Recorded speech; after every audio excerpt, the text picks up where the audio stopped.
schmuck. Welcome to the flipping and wholesaling houses in New York show. I'm Michael Pinter, where I teach you how to start flipping or wholesaling houses in New York, or if you're already doing it, how to grow your business. I recorded this whole video before, and for some reason it got cut off at like 6.5 minutes, so I got to do the whole thing again. So I'm probably going to say completely different things this time because it's just the way my brain works. So what's the title? We're talking about what you look for when you are buying a rental or a BRRRR property. So I just want to go into the question, and I'm going to talk about this more later, but please keep the questions coming because I already deleted it. Shit. I think this was Benny B. It's a good question. He was asking, like, what do you look for? What are you trying to do when you are trying to buy a rental or a BRRRR property? So let's talk about what a BRRRR property is first. Well, BRRRR stands for buy, renovate, rent, refinance, repeat, right? And it's one of the important factors in getting your money out of a property that we're going to talk about soon. So there are two things I look for in a rental before I buy it. And I get people coming to me all the time, but this is a great rental. It's a great rental. It's worth $400. I can buy it for $397. The first thing you need on a rental is you need a significant discount. So I'm talking about you got to be all in at around 70%. Now, most of the single family properties in my area, in Long Island, in New York City, are not going to be cash flow positive as a rental because our prices are so high that the debt service, the amount of monthly payment you're going to pay for your mortgage, is very high, and the taxes are very high, right? New York used to have really low taxes. Taxes went up in New York. A lot of places I've seen in Queens have $6,000, $7,000 a year in taxes. But in Long Island, very common to have over $1,000 a month in taxes. So after those, you pay those numbers, you're paying your principal, your interest, your taxes, and insurance. I didn't even talk about insurance. A lot of places have flood insurance in New York. Someone just brought me a property today. I had $2,500 in flood insurance. That's $200 a month. Plus you got another, let's say, $2,000 insurance. You got $5,000 a year in just in insurance. Plus you got another $1,200 a month in taxes. They're not cash flow positive. It works on multi-families. You have multiple, but on a single family, it's very hard. So the two things I'm looking for it to be significantly cash flow positive. What significantly? It's really different. Now, I know people that buy properties and say, if I make $50 a month, I'm good. I think it's foolish thinking, right? Even if you're a few $100s a month positive, let's say you're $400 a month cash flow positive. That's $4,800 a year after you pay your principal, interest, taxes, and insurance. That is without any maintenance. That's without any tenant screwing you over. That's without a tenant.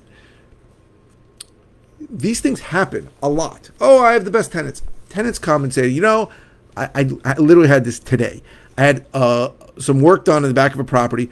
I sent a clean out guy to come clean it up because the contractor left all his shit there. And he threw out their grill. They go, okay, on the next rent, they pay me on the 15th, so they pay me tomorrow. I'm going to take $120 off because of the grill price. What the hell am I supposed to say? No, you can't do that. If you don't pay me, I'm going to evict you. Somebody who's been a tenant for years is paid every month. But the point is, one roof repair, one major appliance replacement, one vandalism act, one major leak that's below your deductible, and you're not cash flow positive anymore. You're cash flow negative for the year. So, I look for things that are around $1,000 a month cash flow positive. If I'm getting $12,000 a month and I'm not stupid enough to spend all that money, I keep some of it in reserves, then if something happens, I know I can afford it. So you need to be significantly cash flow positive. And the second thing is you need to buy it. I think I said this out of order. You need to buy it at a significant discount so that your all-in price is about 70% of what it can appraise for when you're over. Now, we're in a declining market right now in most places. So what it's going to appraise for is a little tricky, but you got to get your money out, right? So you're going to put in all this money and you got to get it out by refinancing and get it out. That's the third R in BRRRR. You have to be able to do that. So if it's going to appraise for $300,000, you need to be all in at $210,000. Now, why? Because the lender is only going to give you 70% when you're taking the money out. So the idea that I'm going to put money into this rental forever doesn't make sense. I had a guy who was going to put $100,000 into rental, was getting $200 or $300 a month in net cash flow. So he's making 2 to 3% on his money. That is not a good move, especially when your one screw up, one maintenance problem, one tenant not paying you rent for a few months till you evict them, problem away. So I personally believe you need to be significantly cash flow positive. You need to buy this. Now, the discount is the part that always shocks people. Well, how the hell am I supposed to find a property at a discount? Yeah, that's what I do, right? That's what I spend all day on, finding properties at a discount. And I spend tons of money on marketing to try and find those sellers that are going to sell it at a discount. Somebody came to me today with occupied properties, occupied for another 8 months, actually till next July, so 10 months. And I gave him a price that I would pay for, but it's significantly less than what it's worth, because I have to take on the risk of where the market's going to go in a year from now when I sell it.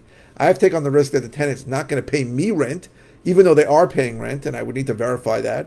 I bought properties from people who told me, screw you, I'm not paying you any rent, I don't know who you are. I show them a deed. I had the old landlord call them, they're not paying. It happens. It's a weird thing. Anytime you're taking on a property and you haven't screened the tenants, you have to be very, very careful. So there's a lot of risk here. Also, I take the risk that the tenant's going to trash the place when he leaves, maybe, or leave all his shit and it's going to cost me a fortune, or that something's going to break over the near term. They're not going to mention it to me, and it's going to get worse. I saw a house today where it had a roof leak that no one did anything about. It looks like for years. The sheetrock's all moldy and rotten. Stuff like this happens. It happens on rentals. So you have to buy it at a significant discount, and that's the part that everybody's shocked at. Well, I'm buying it at a discount. It's worth $500. I'm paying $480. I'm like, that's not a discount. You're never going to get your money out, ever. I mean, let's do the math. You're going to buy the property, and unless you're going to lie and say you're moving into it, you're only going to get 75%. You're going to have to put up $100,000. That money's not going anywhere unless the appraised value goes up significantly. So that's what I look for in a rental. So really what you look for is you must look for it to even make sense. If it's a single family, it has to be one of the less expensive areas. So 6 or 7 years ago, you could have bought, I've bought properties in Wyandanch, in Mastic, in Shirley, in Bellport. You could buy a property for $150,000, $120,000. Those days are probably over, and maybe we'll get back to them. I don't know. But the point is, you can see my mic now. I think it's better. The point is, you need to go to the cheaper areas if you're buying cheaper areas. If you're buying from if you want single families to be cash flow positive, because your debt service, the amount of your mortgage payment, is going to depend on that, and also you need. Sorry, this is asking me. You need low taxes. I mean, you need that. Like, you got to stay away from certain villages, like Village of Hempstead. Incredibly high taxes, incredibly high, right? I remember one of the first properties I bought at auction at like $140,000 on Fairview Boulevard in Hempstead. I thought I couldn't lose. Things were going for around 300 in the ARV. I fixed it up. I had good spread, and the first seven people who went to contract on me all couldn't qualify because I didn't know that there was $500 a month in village taxes. So you need to really know the taxes, right? That's a big deal when you're buying anything, right? I had recently 2 properties that I really could buy at a great price. One right near my office, one in Hewlett, one in Woodmere. The problem was they were $30,000 a year in taxes. Now, I'm not opposed to $30,000 a year in taxes if that's typical for the area. But it wasn't typical for the area. Averages in those places were like 16 to 18. So someone who's buying that is going to put up an extra $1,000 to $1,200 a month out of their pocket to pay for the taxes. So I needed a bigger discount than what they could give it to me, and I did not buy them. And I know people bought them, and I know people paid too much for them. Now, maybe they're going to make money on them. It's possible. It's possible someone's going to fall in love with their work and their property and not care that the taxes are $12,000 to $14,000 more than is typical for the area. But if I have something that's way high on the taxes, I remember I had something in Franklin Square, beautiful house, almost done. Taxes were high. Taxes were like $25,000. In that part of Franklin Square, taxes were much less. But I knew that, and I put it out at a cheaper price for that, and I found a buyer for it. So you have to figure in taxes before and always look for villages. Now, again, I'm getting off topic now, but that's the thing you should look for in a rental. Cheaper priced areas, lower priced areas. Got to be significantly cash flow positive, and you have to buy it at least a 30% all in. That means your price and whatever renovation you're doing is about 70% of what it's going to appraise for when you're done. Those are what you look for in a rental, and I think if you stick to those, you're going to do great. So hopefully this was helpful. I hope this was helpful. If you're interested in all the ways I can help you, go to howtoflipnewyork.com. If you're interested in finding out more about one-on-one coaching, go to coaching.howtoflipnewyork.com. If you're interested in a study at home program that teaches, where I teach you how to do what I do, go to howtoflipnewyorkcourse, course.com. What else? You're watching on YouTube, please subscribe. You're watching on any media channel, please click the thumbs up. And what else? Please keep the comments coming, as I said before. I don't always know what to say. I post 5 times a week. Ask me any question. Does not have to be about the video you're watching. I try to get back to all comments pretty quickly. And if it's something that I've covered recently, I'll send you a link to a video. If it's a simple answer, I'll just reply. And if it's something new, I'll do a brand new video on it. So thank you very, very much for watching.